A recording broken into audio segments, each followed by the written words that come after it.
Kami persembahkan program Santapan Rohani, terjemahan dari Renungan Our Daily Bread.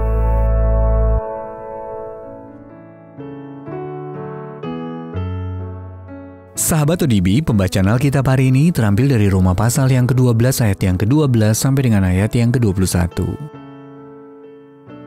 Roma pasal yang ke-12 ayat yang ke-12 sampai dengan ayat yang ke-21. Bersukacitalah dalam pengharapan, sabarlah dalam kesesakan, dan bertekunlah dalam doa. Bantulah dalam kekurangan orang-orang kudus, dan usahakanlah dirimu untuk selalu memberikan tumpangan. Berkatilah siapa yang menganiaya kamu, berkatilah dan jangan mengutuk. Bersukacitalah dengan orang yang bersukacita, dan menangislah dengan orang yang menangis. Hendaklah kamu sehati sepikir dalam hidupmu bersama. Janganlah kamu memikirkan perkara-perkara yang tinggi, tetapi arahkanlah dirimu kepada perkara-perkara yang sederhana. Janganlah menganggap dirimu pandai. Janganlah membalas kejahatan dengan kejahatan. Lakukanlah apa yang baik bagi semua orang. Sedapat-dapatnya kalau hal itu bergantung padamu, hiduplah dalam perdamaian dengan semua orang. Saudara-saudaraku yang kekasih, janganlah kamu sendiri menuntut pembalasan, tetapi berilah tempat kepada murka Allah, sebab ada tertulis, "Pembalasan itu adalah hakku, akulah yang akan menuntut pembalasan firman Tuhan."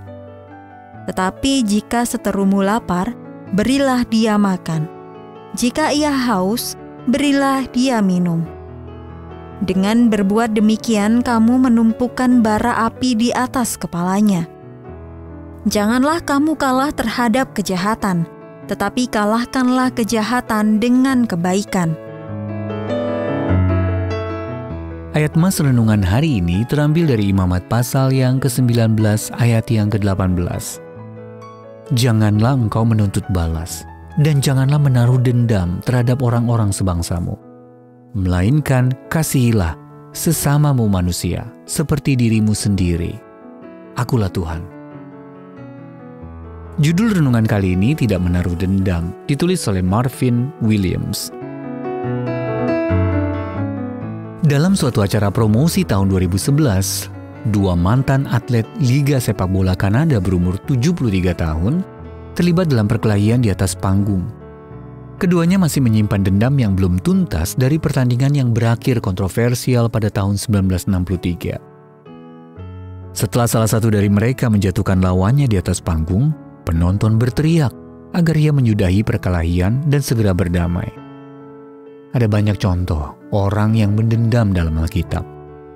Kain menaruh dendam terhadap adiknya Habel karena Allah mengindahkan korban persembahan Habel, tetapi korban persembahannya tidak.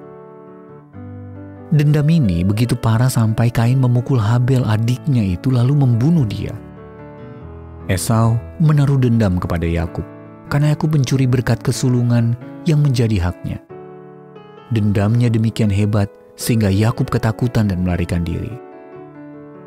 Alkitab tidak hanya memberi contoh orang-orang yang mendendam, tetapi juga mengajarkan cara menyudahi perselisihan dengan memberi maaf dan mengusahakan perdamaian. Allah memanggil kita untuk mengasihi sesama, mendoakan dan mengampuni mereka yang merugikan serta menganiaya kita.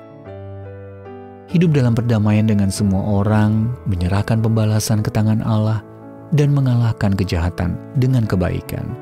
Roma pasal 12 ayat 18-21. Dengan kuasa Allah, kiranya kita dapat menyudahi perselisihan kita hari ini.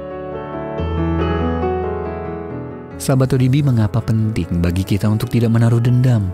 Dan bagaimana Anda berusaha memperbaiki hubungan Anda yang retak atau rusak minggu ini? Tuhan Yesus, terima kasih karena aku dapat mengampuni sesama karena Engkau telah mengampuni aku. Untuk menerima notifikasi video baru kami, silakan tekan tombol subscribe dan tanda lonceng di bawah ini.